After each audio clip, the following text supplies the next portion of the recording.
Hoor dit, en ek bedoel, ons het nou al baie daaroor gesels, en ek het ook begrip daarvoor, en om die waarheid te sê, ek koop jou argument, ten opsigte van die kleiner partye. Ek dink ook, dit is onsinnig om te sê, 'n party is te klein om sinvol te kan deelneem.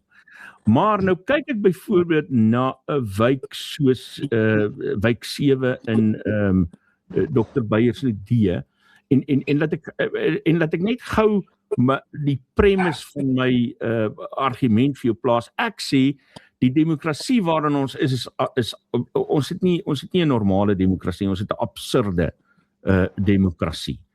En alles waaraan die ANC raak tot dusver is vervalle en vernietig.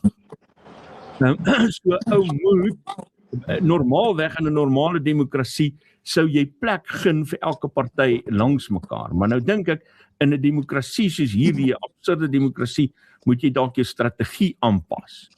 En ek gaan kyk na 'n wijk soos daai, waar die PA is tradisioneel ANC-wijk ingepalm het.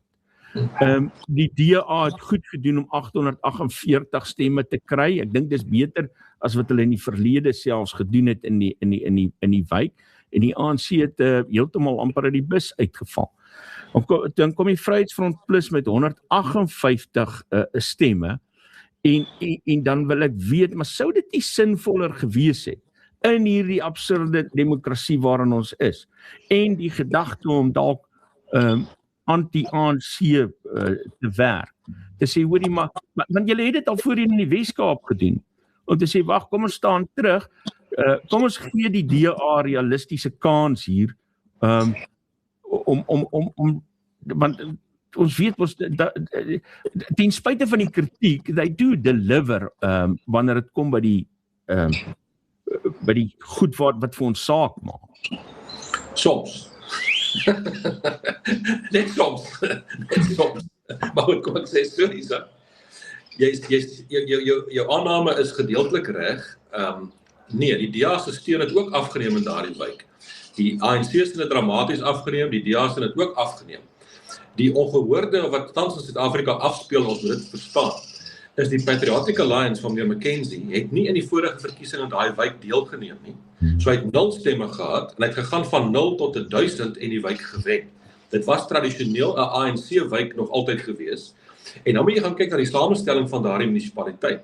Die samestelling van daardie munisipaliteit is 67% van die mense in daardie wijk is bruin mense. Iets soos in die 20% is swart mense en wit mense is net so by die 7%. So dit is die samestelling in daardie wijk. Op die oomblik is daar in Suid-Afrika 'n verskynsel dat veral op hierdie stadium nog steeds oorweldigend in die platteland bruin gemeenskappe en bruin mense konsolideer rondom die Patriotic Alliance en meneer Guyton McKenzie. Daarom maak hy skoorskip ensovoorts. So ek verstaan wat jy sê, die DA het dit ook afgeneem, maar dit was 'n ANC-wijk. En dan moet jy gaan kyk na die groter samestelling van die raad. As die wen van die DA sou gemaak het dat ons die stadsraad in 'n koalisie kon saamvat, dan kan mens praat en onderhandel daaroor en sê wat is moontlik, maar dit sou geen verskil maak of die DA die wijk wen of nie wen nie, want ons is nog steeds nie genoeg om 'n regering daar te kan vorm nie. So op die oomblik het die Patriotic Alliance nou die setel gewen. Die vraag is, sou mens met die PA kon praat en hulle deel maak van 'n ding, dan kan ons begin kyk wat is nou 1 setel minder aan die ANC se kant en so gesprek kan basies plaasvind. Maar die fout wat daar lê is die volgende. Die uitgangspunt veronderstel dat as die Vryheidsfront Plus nie deelgeneem het nie, dat die Vryheidsfront Plus ondersteuners daar soos 1 man en 1 vrou in mas almal vir die DA sou gestem het. En dit is nie korrek nie. Ja. Ek sê vir daar's kiesers wat sterk voel oor hulle partye se beleid of hulle waardesisteme en verskil van ander partye en dan sal sê, ek sal by die huis bly, maar vir daardie partye sal ek nie gaan stem nie, want ek stem nie saam met hierdie aspek van hulle waardes of hulle beleid nie. So as mens nou sê, elke Vryheidsfront ou het opdrag gekry, jy moet vir die DA stem en hulle gaan doen dit, dan kan ons hierdie argument voer.